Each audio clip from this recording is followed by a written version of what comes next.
Uma das qualidades essenciais da autoridade docente é a segurança em si mesma. Segura de si, ela não precisa provar sua existência. Segura de si, ela não precisa perguntar para saber se é conhecida. Segura de si, ela é porque tem autoridade. E a exerce com indiscutível sabedoria.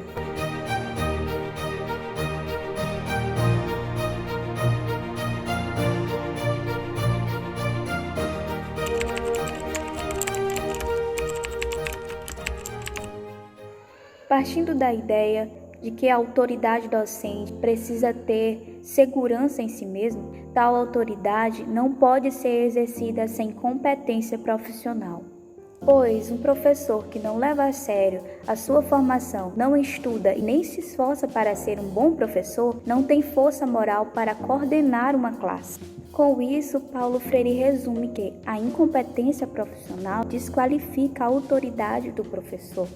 E, a partir daí, vemos que tanto a competência quanto a autoridade devem andar unidas para assim construir um caráter de um professor com excelência.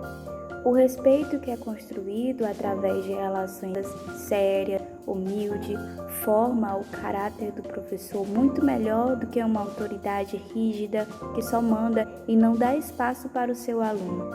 Outra qualidade indispensável é a generosidade. A partir do momento em que o professor constrói essa relação de respeito com o seu aluno, ele também pode abrir o espaço para que o aluno construa a sua própria responsabilidade.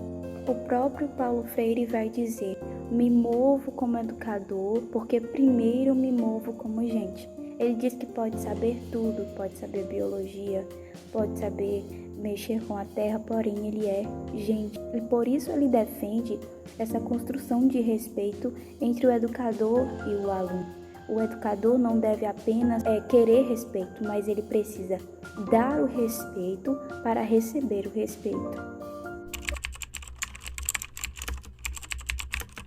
Não há como eu ser educador se eu fujo das responsabilidades que essa tarefa me traz. Eu não posso ignorar o meu aluno. Eu preciso ouvir a sua opinião, eu preciso tirar a sua dúvida, preciso dar valor à sua pergunta. E não fingir apenas que eu não ouvi ou dizer que eu não sei, sendo que eu sei responder à sua pergunta. Isso faz com que o aluno se sinta importante, né? Ele sinta que a sua opinião ou a sua pergunta foi de interesse para mim, que sou o educador. Assim, a partir desse compartilhamento de saberes entre o educando e o educador, assim como esse relacionamento de solidariedade e de respeito, vai se construir uma aprendizagem muito mais sólida.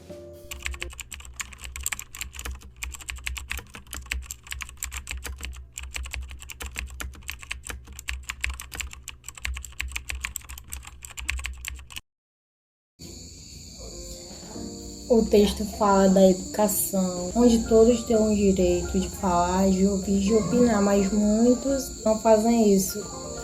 Simplesmente aceitam a realidade do modo que quer. Os tipos de educação que são citados no texto traz vários argumentos sobre como as pessoas entendem o modo que elas são repassadas, são ensinadas, tipo formas erradas e formas certas. Onde uma crítica relata o modo que as pessoas podem lidar com esse tipo de educação. Há outras que aceitam, entendem, mas aceitam simplesmente por não quererem opinar sobre, no caso que elas se conectam no meio, que vão entender, mas não vão opinar, vão simplesmente aceitar porque é a vida, é a realidade.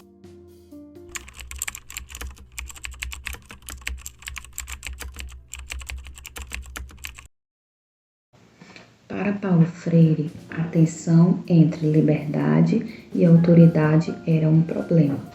Mas como permitir em certas situações que o direito do estudante não desequilibre o contexto pedagógico, prejudicando assim o seu funcionamento? Um grande problema que se coloca ao educador ou educadora de opção democrática é como trabalhar no sentido de fazer possível que a necessidade de limite seja assumida eticamente pela liberdade. Para Freire, a liberdade amadurece em confronto com outras liberdades. Por exemplo, na defesa de seus direitos, tanto com os pais, o professor e muitos outros. No caso dos pais, permitir o direito de decidir, os filhos terem a liberdade de correr o risco de não acertar, permite daí decidir que se aprende a decidir. A posição de pai ou de mãe é a de quem, sem nenhum rebaixamento de sua autoridade, humildemente aceite o papel de assessor do filho. Ninguém é autônomo primeiro para depois decidir. A autonomia vai se constituindo na experiência de várias inúmeras decisões que vão sendo tomadas. Ninguém é sujeito à autonomia de ninguém.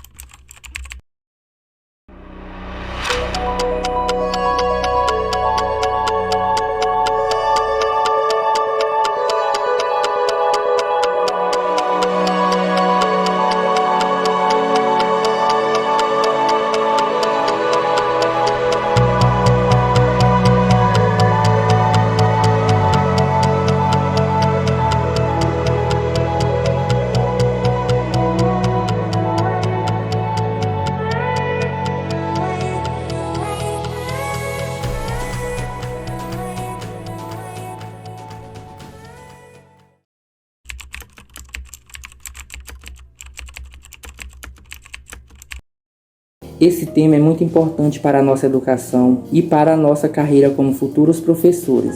Quando ele fala ensinar, ele aprende a difícil lição de transformar o seu discurso em uma fala com o aluno. Então, para Paulo Freire, quem tem o que dizer deve assim desafiar a quem escuta, no sentido de que quem escuta responda. A habilidade traz ganhos para o professor, porque simplesmente ao falar com seu aluno, o professor conquista a oportunidade de ouvi-los e aprender mais um pouco sobre sua história. E possamos adquirir mais informações de forma coletiva e que através do diálogo aprendemos muito mais.